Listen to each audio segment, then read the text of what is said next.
அனைவருக்கும் வணக்கம். Welcome to world village cookery channel.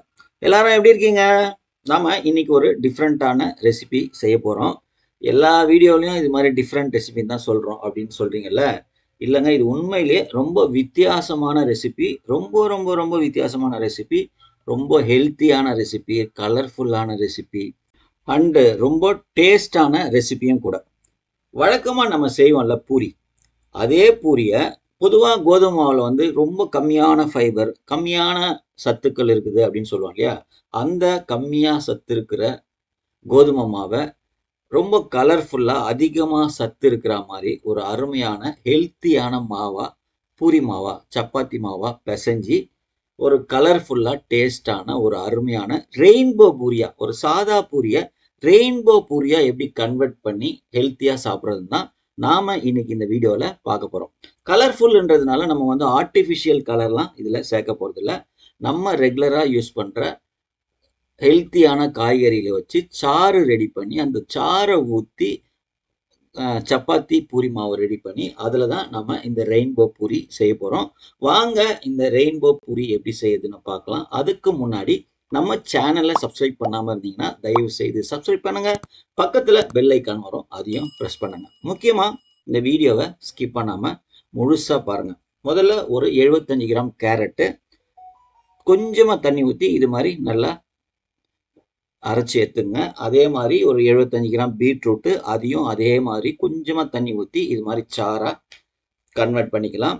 கொஞ்சம் கொத்தமல்லி, நான் கொஞ்சம் பசலைக்கீரை போட்டிருக்கேன். நீங்கள் எந்த கீரை வேணால் போட்டுக்கலாம், புதினா கூட சேர்த்துக்கலாம், ஃப்ளேவர்ஃபுல்லாக இருக்கும். இது மாதிரி அதையும் கொஞ்சமாக தண்ணி ஊற்றி அரைச்சி எடுத்துக்கலாம். இப்போ நான் ஒரு 300 கிராம் கோதுமை மாவை எடுத்திருக்கேன். அந்த 300 கிராம் கோதுமை மாவை 4 பார்ட்டாக பிரிச்சிருக்கேன். 3 கலர் தானே நீங்கள் ரெடி பண்ணியிருக்கீங்க. 4 எதுக்குன்னா, ஒன்று வந்து கொஞ்சம் சாறு அதிகமாக ஆகும்போது கொஞ்சம் மாவு தேவைப்படும்ல, அதுக்காக ஒரு அடிஷ்னலாக ஒரு பங்கு மாவு எடுத்துக்கிறோம். இது மாதிரி முதல்ல பிரிச்சுங்க. கொஞ்சம் போல தேவையான அளவு அதில் உப்பு சேர்த்துக்கலாம். அதுக்கப்புறம் அதே மாதிரி கொஞ்சம் கொஞ்சம் சர்க்கரையும் சேர்த்துங்க. கொஞ்சம் டேஸ்ட்டாக இருக்கும். இப்போ முதல்ல கீரைச்சாறை போட்டு கிரீன் கலர் மாவு நம்ம ரெடி பண்ணுறோம்.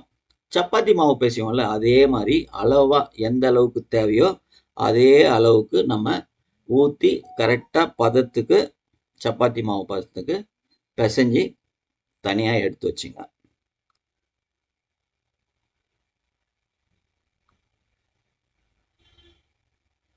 அதே போல் கேரட் அரைச்சிருக்கோம்ல, கேரட் சாறை போட்டு சப்பாத்தி மாவு பதத்துக்கு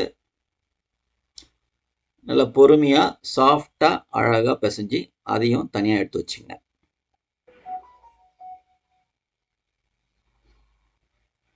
ஸோ கேரட் மாவு ரெடி ஆயிடுச்சு.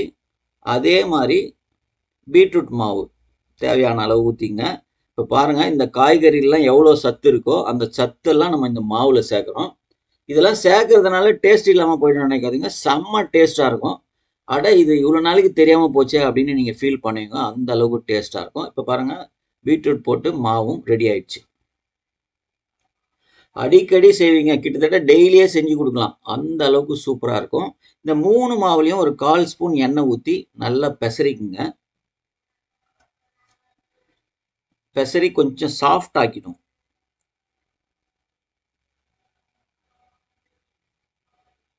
இது மாதிரி பிசைஞ்சு விட்டுட்டு இது ஒரு ஈர துணி போட்டு ஒரு மினிமம் அரை மணி நேரம், மேக்ஸிமம் 1 மணி நேரம் 1.5 மணி நேரம் கூட நீங்கள் ஊற வச்சிங்கன்னா நல்லா சாஃப்ட் ஆகிடும் மாவு.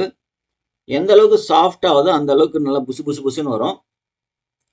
இப்போ முதல்ல நம்ம கேரட் சாறு போட்டு பிசைஞ்ச மாவை இந்த கல்லில் எந்த அளவுக்கு நீங்கள் திரட்ட முடியுமோ அந்த அளவுக்கு நல்லா பெருசாக திரட்டிக்கணும்.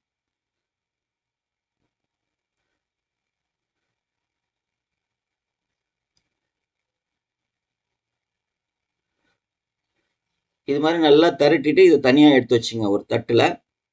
இதே மாதிரி மற்ற 2 மாவையும் நல்லா திரட்டி எடுத்துக்கணும். இப்போ இதில் வந்து முக்கியமான விஷயம் பார்க்கணும். நம்ம வழக்கமாக இதெல்லாம் சேர்க்காம பூரி சப்பாத்தி செய்வோம்ல, அது வந்து நல்லா புசு புசு புசுன்னு நல்லா பெருசாக உப்போம். ஆனால் அந்த அளவுக்கு இது வந்து உப்பாது, புசு புசுன்னு வராது.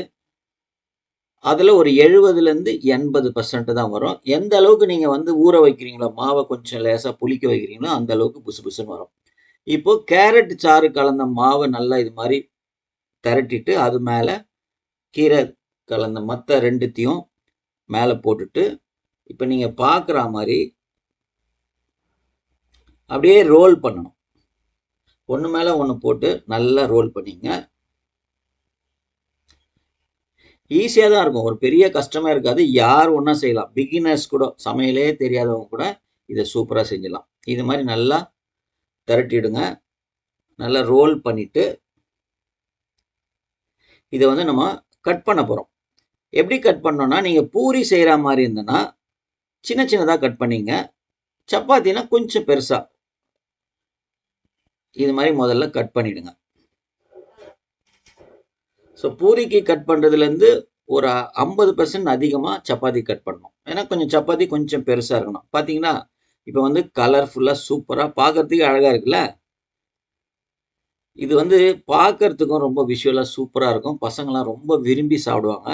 அட வித்தியாசமாக இருக்கு அப்படின்னு எல்லாருமே சொல்லுவாங்க.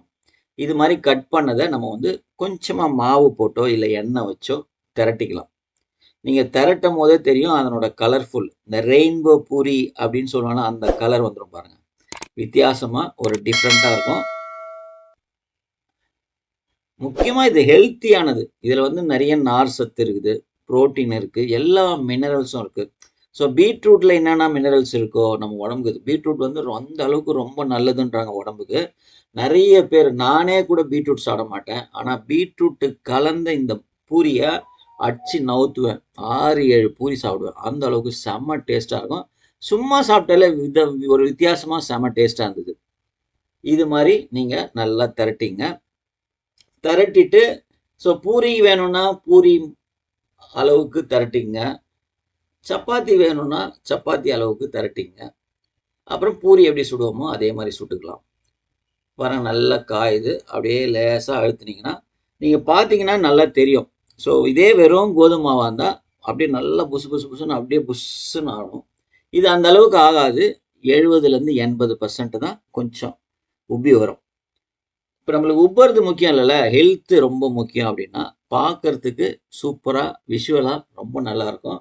பசங்களாம் ரொம்ப விரும்பி சாப்பிடுவாங்க. லஞ்ச் பாக்ஸில் இதெல்லாம் கட்டி குத்திங்கன்னா திரும்பி வரவே வராது. அந்த அளவுக்கு செம டேஸ்ட்டாகவும் இருக்கும், கலர்ஃபுல்லாகவும் இருக்கும், ஹெல்த்தியானதும் கூட.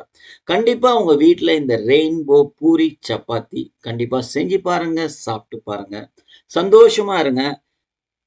செஞ்சு பார்த்துட்டு எப்படி இருந்ததுன்னு கமெண்ட் பாக்ஸில் கமெண்ட் பண்ணுங்கள். இந்த வீடியோ உங்களுக்கு பிடிச்சிருந்ததுன்னா ஒரு லைக்கை ஒன்று போடுங்க. உங்கள் மாமா, மச்சான், அண்ணன், தம்பி, மாமா, அத்தை எல்லாருக்கும் இந்த வீடியோவை ஷேர் பண்ணுங்கள். முக்கியமாக நம்ம சேனலை சப்ஸ்கிரைப் பண்ணாமல் இருந்தீங்கன்னா சப்ஸ்கிரைப் பண்ணுங்கள். பக்கத்தில் பெல் ஐக்கான் வரும், அதையும் ப்ரெஸ் பண்ணுங்கள். மீண்டும் அடுத்த வீடியோவில் பார்க்கலாம். நன்றி, வணக்கம், பபாய்.